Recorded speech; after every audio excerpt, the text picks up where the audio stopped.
Allow me to reintroduce myself. My name is 3.4.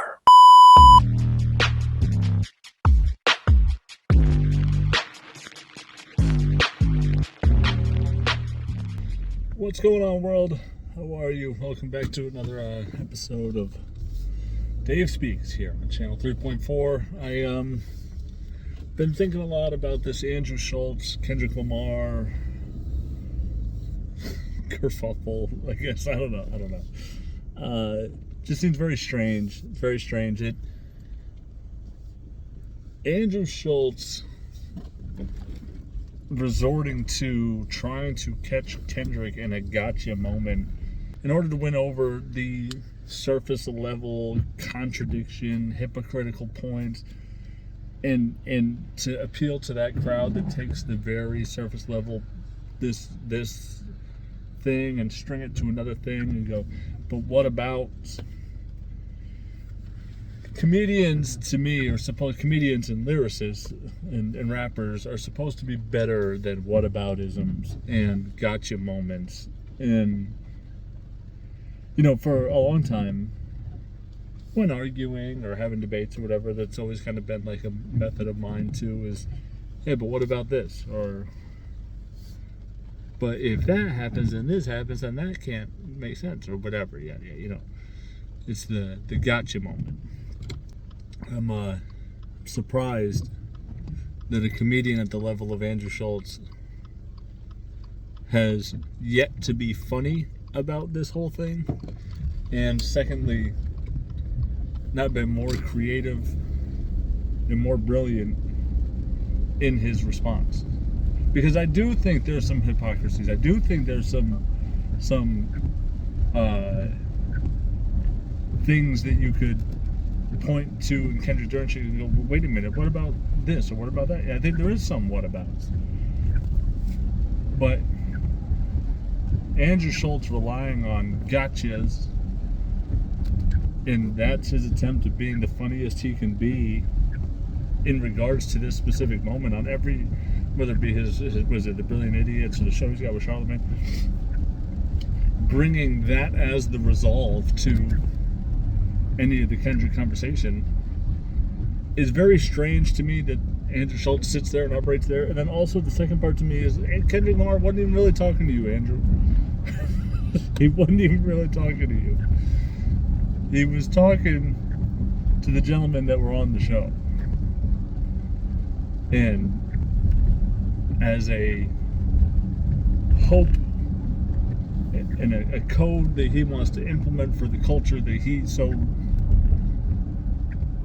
loudly and proudly holds tightly and close to him, there's some things that I think he thinks should go a certain way when they happen. And he wasn't really talking to you. He can't control you. And I know that the response is, okay, well, if that's true, these white comedians disrespecting black women, what about South Park? I think what Kendrick's point is in front of me, you will not do that thing. I don't think Kendrick was saying to cancel everybody that's ever done anything wrong. Saying from now on, I think Kendrick was saying that from now on, we need to push back when we are sitting in front, and by we I mean the people that he's speaking to, him and the people he's speaking to. We need to push back, we need to challenge, we need to confront when things are happening in front of us. I think that's his call to action. I don't think it has much to do with Lizzo. I don't think it has much to do with South Park. I don't think it has much to do with Andrew Schulz even.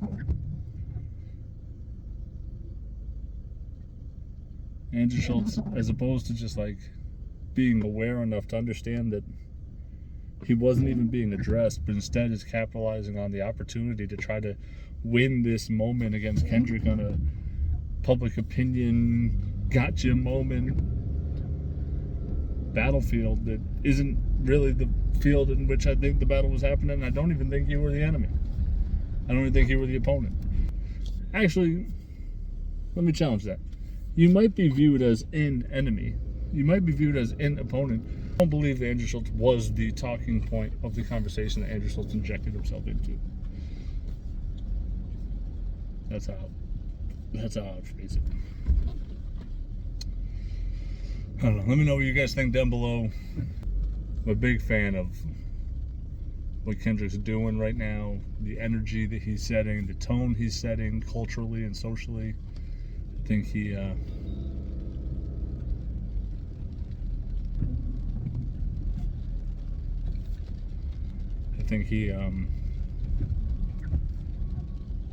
is standing in his convictions very firmly, and I appreciate that from anyone that is fighting for what they believe in. So, and commenting and addressing things, and you know, I respect it a lot.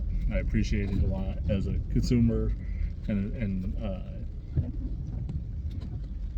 as a consumer of the culture and the music and art form that I respect and appreciate a lot. I'm a fan of Kendrick's raps. I'm a fan of Kendrick as a lyricist and songwriter, but what I'm becoming more and more a fan of is the transparent, flawed human that is standing in his truth and his conviction so out loud.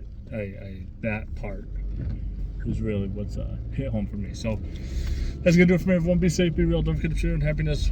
Let me know down below what you guys think about this whole exchange that's been going on. And this has been Dave Speaks. I'll catch y'all on the next one. Thank you to Patreon and YouTube members Clay Hopkins and Kylo Renz.